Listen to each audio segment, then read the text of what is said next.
Recce one नाबू हमारा नाम है विनोद लाल फेंटम रेडियो फीजी 2 हम लोग बहुत लाइक करता हुआ ये सुनता है रेडियो फीजी 2 देश की धड़कन. Yanavanaka and Good Morning Fiji. In this bulletin, FICAC interviews MPs. More trouble within SEDELPA ranks. A new platform to help entrepreneurs. From the studios of FBC Suva, Jackie Smith. 3 members of Parliament alleged to have breached the Parliamentary Remuneration Act 2014 met with FICAC officials yesterday. The meetings are thought to have been concerned with investigation into a group of MPs alleged to have claimed travel and accommodation allowances they were not entitled to. Fiji First MP Vijendra Prakash and SEDELPA MP Salote Randrondro were at the FICAC headquarters yesterday morning. SEDELPA MP Peveli Vosanimbola arrived later in the afternoon. FBC News understands other MPs will also eventually be making their way to the FICAC office. It is alleged that the 3 questioned yesterday were part of a group of MPs who allegedly claimed travel and accommodation allowances they were not entitled to. Others alleged to be in the group are MPs Ratunaingama Lalambalavu, Andili Ngioni Baravi, Moses Mbulitavu, and Ratu Suliano Matonitumbua. SEDELPA leader Sitiveni Rambuka has confirmed there is conflict among some party officials over the dismissal of one of the prominent party staff, Ben Daveta. Rambuka confirmed to FBC News that he, as party leader and leader of opposition, has removed Daveta due to disciplinary issues. FBC News has also been informed that Daveta requested to continue to work through his 4 weeks' notice before exiting his position. Lena Rees has more. Sitiveni Rambuka explains the Leader of Opposition's office abides by strict service rules, and due to a reoccurring issue, Ben Daveta was dismissed. He had been warned a few times, particularly about missing work, absenteeism, and because he did not take heed of the warnings, a final warning was issued, and after that there was a recommendation for his name to be terminated. Daveta was a key member of the party and worked in the opposition chambers. He was a key member of the SEDELPA youth wing in the past. However, Rambuka claims the disgruntled party officials do not understand the reason for dismissal. They do not understand that Mr. Daveta was paid from the grant given by government to the leader of the opposition's office for the administration of the office. When questioned on the matter, SEDELPA General Secretary Emelendri Tuturanga says there was a subsequent meeting between Rambuka and Daveta on Monday. She is yet to be briefed on the outcome. Ben Daveta is yet to make any comments regarding the issues surrounding his dismissal. Lena Rees, FBC News.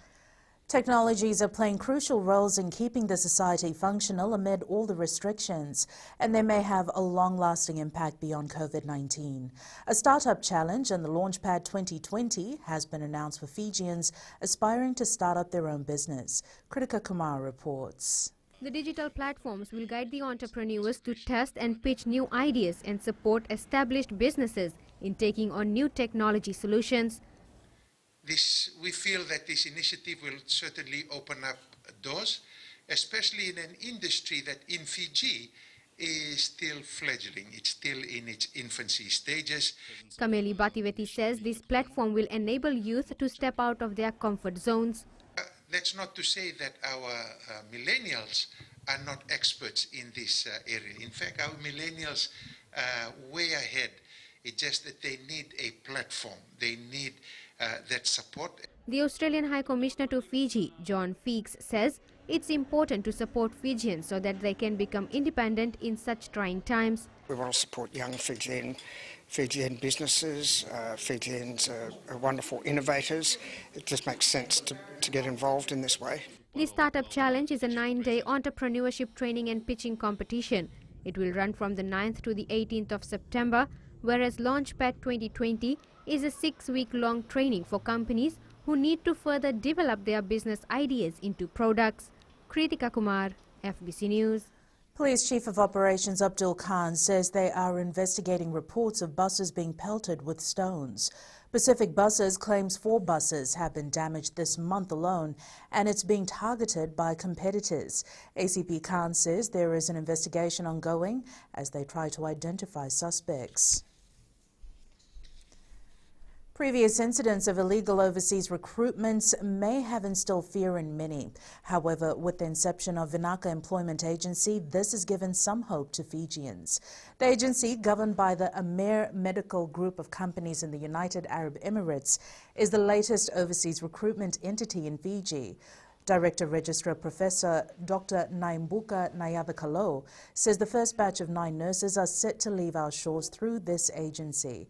He adds the agency has been granted a license from the Ministry of Employment and they have met all the requirements set by the relevant authorities.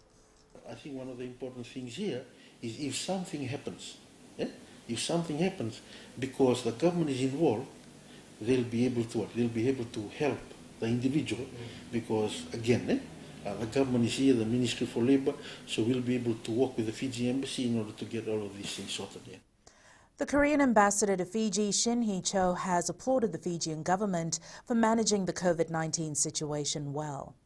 Speaking at the 2020 Korea Agro-Fisheries Food Fair and Tasting event yesterday, the ambassador highlighted that a part of preventing the spread of COVID-19 is eating healthy. She says this is part of their bid to promote healthy eating, adding that Korean food does not receive enough attention in the market and is in constant competition with overseas brands.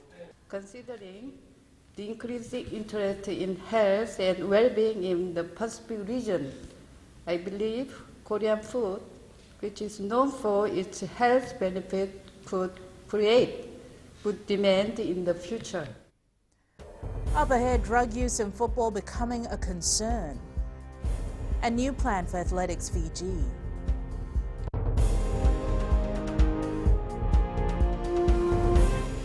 Hi, Bula. I'm Selai from Nandi. I love GoldFM, only the classic hits. GoldFM, only the classic hits.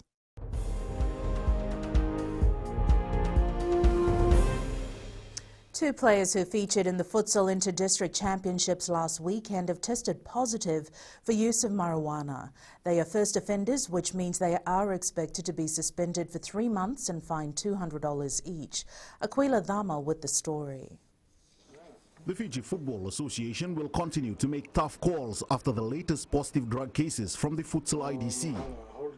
We did about 32 tests, and unfortunately we had 2 positive, and then because they are first offenders, so we'll not be releasing with the names and all that. Fiji FA has hired Nishant Kumar, a physiotherapist who will visit districts and enlighten them about banned substances. Detailing them what medicines for performance enhancing, even prescribed medicines which is banned by FIFA and WADA. Kumar, who is in camp with the national squad in Ba, says he will start the visit soon. So it is also important to screen the players for the prescription drugs that are banned as well. So, yeah, it's going to be a good project. The Fiji FA has warned that players who test positive for drugs listed by the World Anti-Doping Agency or WADA from next season will be subject to a life ban. Aquila Dama, FBC Sports. Reviving associated clubs is in the pipeline for Athletics Fiji as they review their new strategic plans for the coming future. Vice President Chochi Linga says they are currently mapping out plans to take the sport to greater heights. He says the sport is slowly dying down in the country, with potential athletes opting for other sports.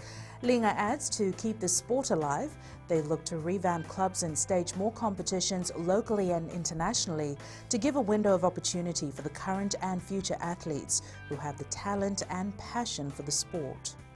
The plan is how we can make athletics, back to where it was years back. So it's looking at the whole way we run the sport, the whole way it's administered, the whole way it's governed, our competition structures, club structures, and all that is being reviewed so that we can actually start building up the sport.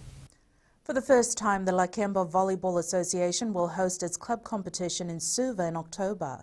Lakemba received the green light from Fiji Volleyball Federation yesterday to host its two-day competition from the 23rd to the 24th of October. Tournament organiser Frank Hazelman says teams are already showing interest and they are expecting a good turnout come game day. Actually, the plan for the tournament, the dates are confirmed, and it is going to be on the 23rd and 24th of October. And we are expecting around 24 men team and also 16 women's.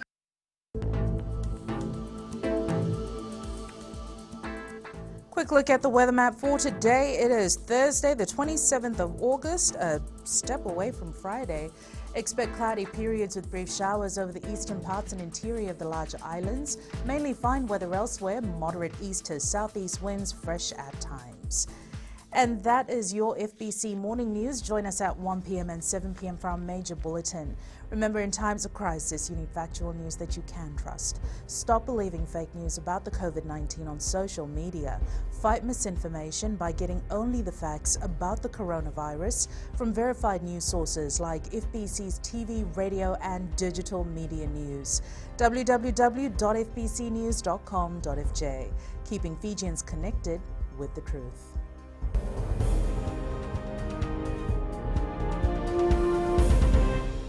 Navang go merere telawa, go ngai tabua, ando talita kana vararonga na Radio Fiji 1 nando maiviti. Radio Fiji 1 Nandomo Iviti.